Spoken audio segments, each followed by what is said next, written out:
आयुर्वेद सरस्वती भाग 122 रसायन वैद्य दिलीप गाडगीळ पुणे।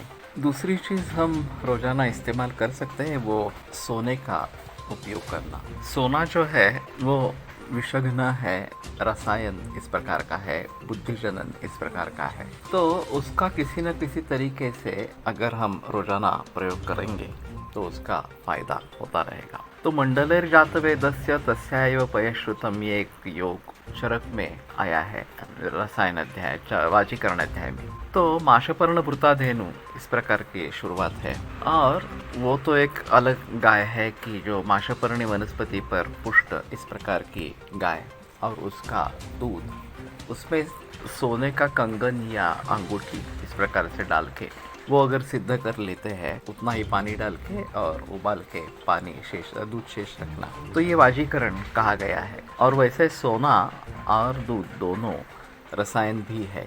तो वो माशपूर्ण भृत वगैरह बात छोड़िए, लेकिन देसी गाय का दूध, 1 कप दूध 1 कप पानी, एक सोने की अंगूठी या कंगन उबाल के 1 कप रखेंगे तो उसी प्रकार के परिणाम प्राप्त हो सकते हैं। जो रसायन है वाजीकरण भी है, और जैसे मैंने कहा विषघ्न है या फिर रसायन इस प्रकार की उसकी क्रिया है, मेध्य है, तो ये एक तरीका हो सकता है। उसमें हम गिलोय भी डाल सकते हैं। तो एक अंगूठी इतनी गिलोय टुकड़े करके वो उसमें अगर डालेंगे तो कड़वा हो जाता है, लेकिन गुड़ के जो रसायन गुणधर्म है वो हमें प्राप्त हो जाते हैं।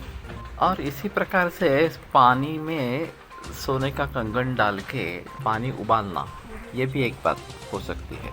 हमारे घर में कई बरसों से ये सिलसिला चलता आ रहा है कि हम सुबह सोने का कंगन पानी में डाल के वो उबाल के वो पानी पीते हैं। सभी लोग वही पानी पीते हैं इस प्रकार से। तो ये भी रसायन करने वाला इस प्रकार का है, और काफ़ी आसान इस प्रकार का है।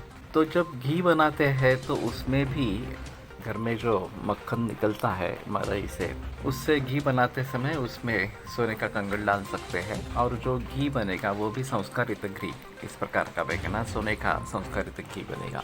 और घी भी वैसे रसायन है ही, लेकिन ये सोना डालने से उसमें और प्रॉपर्टीज़ आ जाती है, अच्छी प्रॉपर्टीज़ हो जाती है, तो उसका भली भांति प्रयोग कर सकते हैं।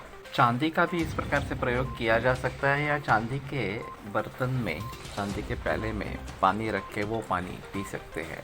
तांबे का एक अलग महत्व बताया गया है। तांबे के बर्तन में पानी रात भर रखते हैं और फिर दूसरे दिन उसको निकाल के स्टेनलेस स्टील के बर्तन में उसको गर्म करते हैं, उसमें सोना डालते हैं और वो पानी दिन भर पीते हैं।